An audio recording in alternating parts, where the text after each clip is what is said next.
The 2022 trade deadline is upon us, and the Pittsburgh Steelers have yet, and I emphasize yet, to make a move as we approach the 4 o'clock deadline.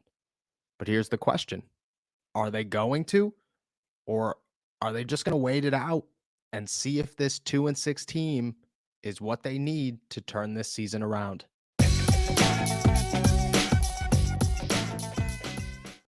What's going on, everybody? I'm Noah Strackbine. Thank you for jumping on to Steelers to Go, your daily to go cup of Pittsburgh Steelers news and analysis, part of the All Steelers Talk network. And obviously, we're talking about the Pittsburgh Steelers trade situations as we approach the 4 o'clock deadline for any final moves this NFL season. Obviously, it's a tough day around the league. There are plenty of questions. There's plenty of excitement. There's plenty of change. The AFC North already saw one with Roquan Smith heading to Baltimore for a second and a fifth round pick, something that I think Steelers fans were not happy about for two reasons. One, obviously, because you don't want the Baltimore Ravens to get any better than they already are. They are, in my opinion, the favorite to win the AFC North right now. Lamar Jackson is just a guy that you don't want more weapons around, especially on the defensive side of the ball. You could ignore all of the offensive side, much like they have in recent years, and still Lamar Jackson will find success. But you don't want the defense to be any better in Baltimore, because that means that it's even harder to keep up with a guy like Lamar Jackson. And yes, the Pittsburgh Steelers have done a great job overcoming Lamar, keeping him in check, but it's not easy to overcome a good defense, especially a Baltimore Ravens defense that is this good, that has been this good, and that has now added the NFL's leading tackler. This is not something that you want next to Patrick Queen. So will the Steelers, and I think that's the big question right now, will the Steelers keep up, do what they need to do to remain in the hunt, to turn this season around, and to try and compete with a team like the Baltimore Ravens, the Cincinnati Bengals, and most likely the Cleveland Browns once they get Deshaun Watson back? That is the question. They have until 4 o'clock. I think there's 3 or 4 names that the Steelers have been reportedly or rumored to have on the market. I think there's 3 or 4 names that make sense for the Pittsburgh Steelers, and it's really just a matter of whether or not they're going to make a move and pull the trigger by 4 o'clock and see if they could turn the season around. That's the biggest question. So will they? Let's break every single one of them down. We'll start with Mason Rudolph, obviously. I think that that is a guy that is very underrated on the trade market right now, somebody who makes probably the most sense for the Pittsburgh Steelers. There's no future in Pittsburgh. He's not going to sign another contract with the Steelers after this season. He knows that his time here is done. He wants it to be done. He just feels like a guy who has been passed up too many times with the Pittsburgh Steelers, and there's no need for this team to continue to toss him around the way that they have. Honestly, I kind of feel bad for Mason Rudolph. I've looked at that situation, and I've been critical of Mason Rudolph his entire career. Do I think he's a starting quarterback? I don't know, not in Pittsburgh at least. And right now, this season, I don't think he was a good option for them at all. That being said, I think that their promises have been empty. I think that their thoughts on him have been empty. I think that the way that they have treated him, tossed him around, possibly manipulated him with his contracts, not great. I just don't feel good about the situation. And I know not everybody will agree with that and that it's his choice to sign another deal here, but I don't know. I feel as if when he signed that second contract, that 1 year deal, they were somewhat telling him, hey, you are going to be the guy, or you're at least going to get a true opportunity. And I don't think they ever gave him a true opportunity. I think they just shoved him to the side the second Mitch Trubisky and Kenny Pickett got here, and understandably so. But why would you go out and get both of those guys if you told Mason Rudolph that he would have an opportunity and then basically lie to him? Doesn't make any sense to me. He's gone. There's no way that he's sticking around in Pittsburgh after this season. And I think, again, he makes the most sense to be sent somewhere. He's on the last year of his contract. He's just looking for an opportunity somewhere. He wants to try to at least be active on Sundays. And he hasn't requested a trade, at least that's what he says, but when you hear him talk, you could just tell that he's ready to go and he kind of hopes something happens. Here's a quote from him yesterday. I don't think it really, you know, helps anybody. I mean, because the team has control at the end of the day. So, like I said, I'm going to leave that between my agent. But you said you still want to be here? I mean, I want to be here for, because I'm currently a Pittsburgh Steeler, and then whenever my contract comes up in March, and but I'll come to that fork in the road when I get there. But for now, I'm on the Pittsburgh Steelers, and I'm grateful grateful for the opportunity to be here and keep staying sharp for my opportunity. I know you guys are going to be here for a couple of days before you take off, but have they had any conversations with you about your role, maybe changing or expanding or dressing after the bye? Anything? They have not, and there's just a lot to talk about right now. We got a lot of other. Yeah, they have not. In this next day or so, with the deadline approaching, is that something you think about? Or? Yeah, I think about it for sure, but I don't. Like I said, I haven't heard anything. I think typically you if something was serious or going to happen, you would start to hear a little bit, from the team or just in the rumor mill. And like I said, we'll see, but I don't anticipate it. Crazier things have happened. So. When you listen to Mason Rudolph, you just don't listen to a guy who is happy in Pittsburgh. You listen to a guy who is a true professional. And honestly, I think that goes unsaid too many times is the fact that Mason Rudolph has handled this situation better than anybody should handle this situation. I, for one, am not a level headed man, and I would not handle this situation well, but he has held his head up high. He has worked with Kenny Pickett. He has worked with Mitch Trubisky. He has worked with this offense. He's stayed his role and he's stayed a professional. And I think that stands out to other NFL teams. His value is very, very low. I think at this point, you're hoping to get a 6th round pick, but you're probably just going to get a 7th. But truthfully, what's holding you back? If you're the Pittsburgh Steelers, look at this situation and think, we're 2-6. We've surpassed the whole, worst case scenario, Kenny Pickett and Mitch Trubisky go down. And you are now just kind of looking at this going, well, if that was to happen, you're telling me Mason Rudolph is going to turn a 2-6 football team around when the other two guys couldn't? No. The season's done at that point. You're better off just going and getting whoever you could off of the market or finding somebody somewhere, because it's probably a lot easier than keeping Mason Rudolph for nothing. And that's what you would do, is keep Mason Rudolph for nothing. So you trade him. In my opinion, he's the first one to go. You go get a 6th, a 7th, say, okay, we'll chalk this one up as an L, but at least we got another quality pick, a pick that you can move later on, a pick that you could use later on. I mean, we're going to get into names like Chase Claypool. And if you have those extra late round picks, those come in handy when you're trying to deal bigger names.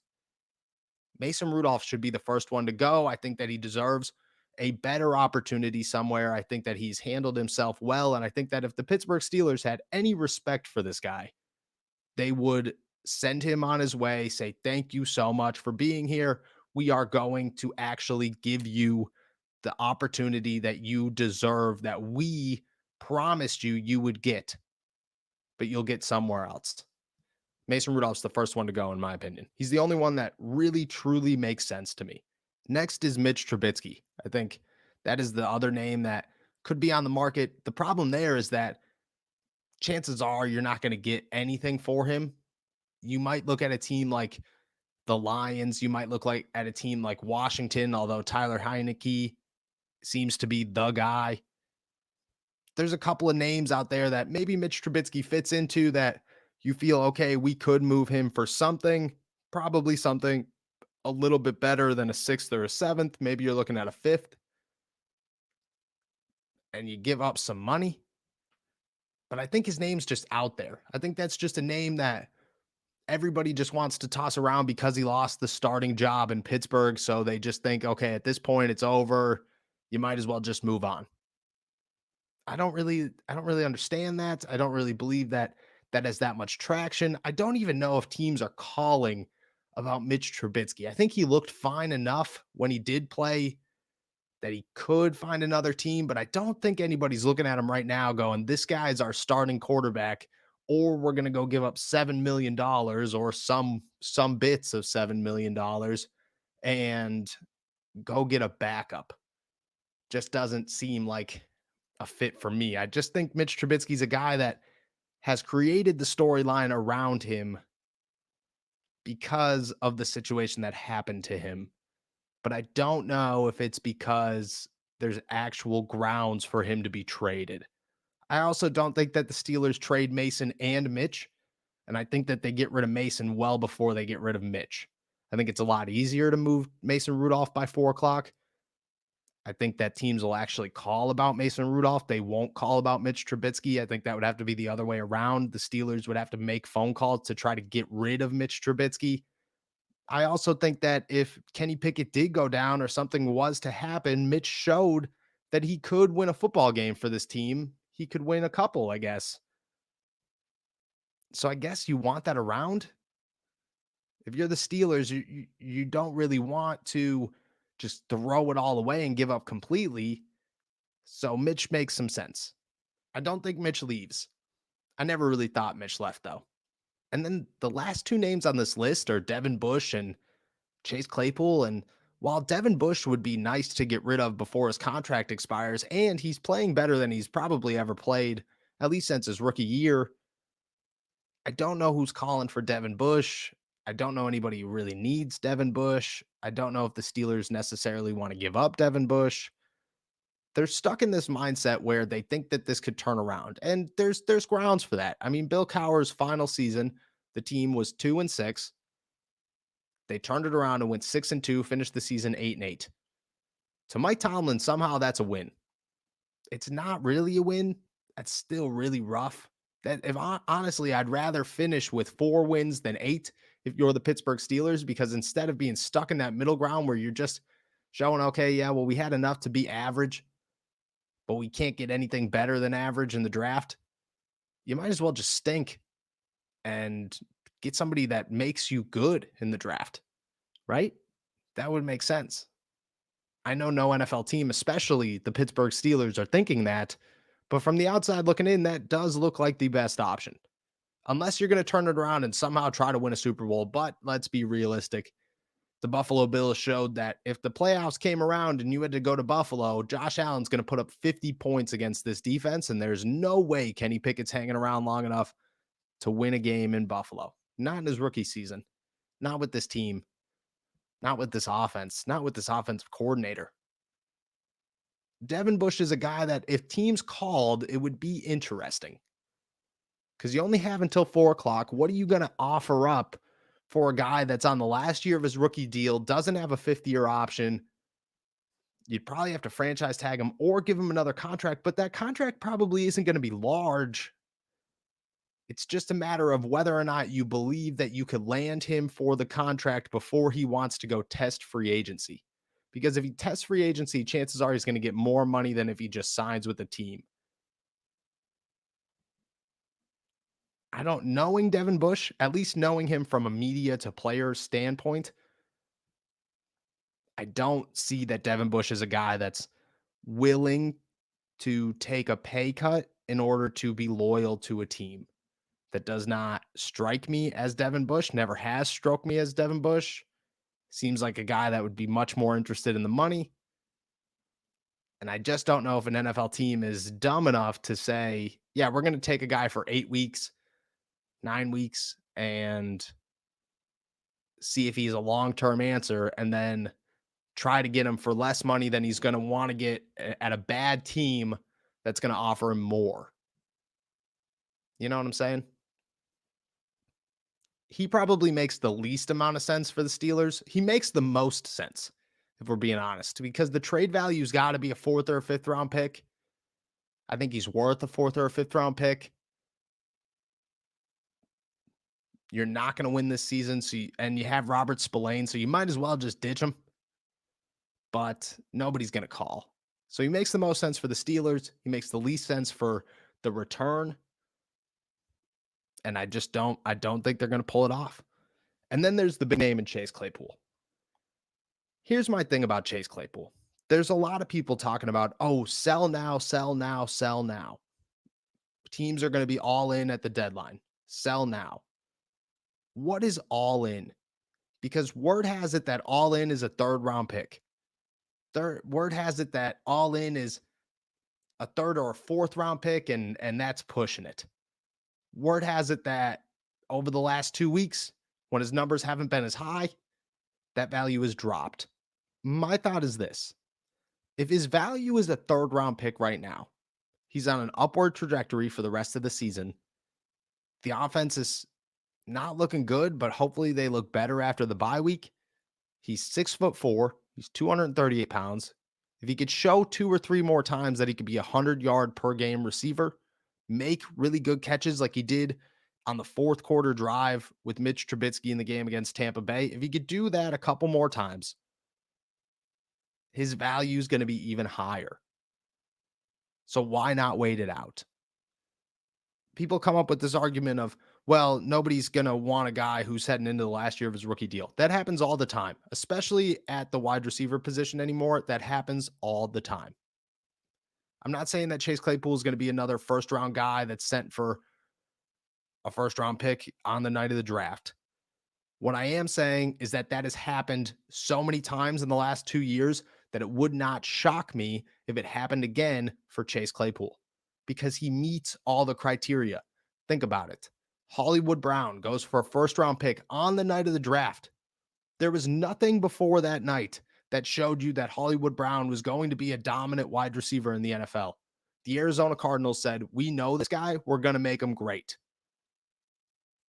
I don't know if Chase is going to go for a first, but I'm not going to rule that out. He's 6'4", 238 pounds. He runs a 4.3 40. He makes highlight reel catches, and he shows he can be a dominant receiver when the offense actually works in his favor. There is somebody out there that is looking at him right now going, I want to see more, but if they do see more, come the offseason when he's actually on the trading block, they're going to call and they're going to offer something big. I just think that his value gets so much higher at the end of the season. So much higher the closer we get to the NFL draft. I don't care what names are out there in the NFL draft. He gets higher value the closer we get to April. Somebody's going to offer a second round pick. Somebody's going to offer a first round pick. Somebody's going to offer a second and a third. And at that moment, you take that pick. You take that draft and you run. And you say, we could go get another Chase Claypool in the second round. Or we could build the rest of this team, hope Calvin Austin turns into something, and utilize George Pickens correctly. There's just so much upside to waiting. And I think that if you wait long enough with Chase Claypool and you give him an opportunity to finish off this season, you find a way to make this guy look even better than he is. You scheme up things that actually work in his favor. You do the right things offensively, which I don't trust the Steelers to do. Don't get me wrong. I do not trust the Steelers to do it. But if you could do it, his value is going to be so much higher. I expect a lot of people to call by 4 o'clock. A lot. And I expect them to be packages that are pretty valuable. But I don't expect those packages to include what they will get come the draft. I don't expect those packages to be anywhere near a first or a second round pick. And the Steelers know that he's 6'4", 238 pounds, runs a 4.3, and has highlight reel catches on the weekly. You might as well hold it off. They see the trend that's going around the NFL. That's not going to stop. Chase is a guy that, yeah, he makes the most sense for the Steelers when it comes to immediate return because he's the easiest player to move. But if you hold it out and you say, we're going to be patient, I'm telling you, the Pittsburgh Steelers' return on this guy is going to be way higher than it is right now. And it is worth being patient for a guy you're not going to lose because of a contract. You might as well push it out, which makes this trade deadline boring. But it makes the offseason, especially when you have a high draft pick, if you have a high draft pick, to add on to those draft picks. It makes it so much more interesting come the draft.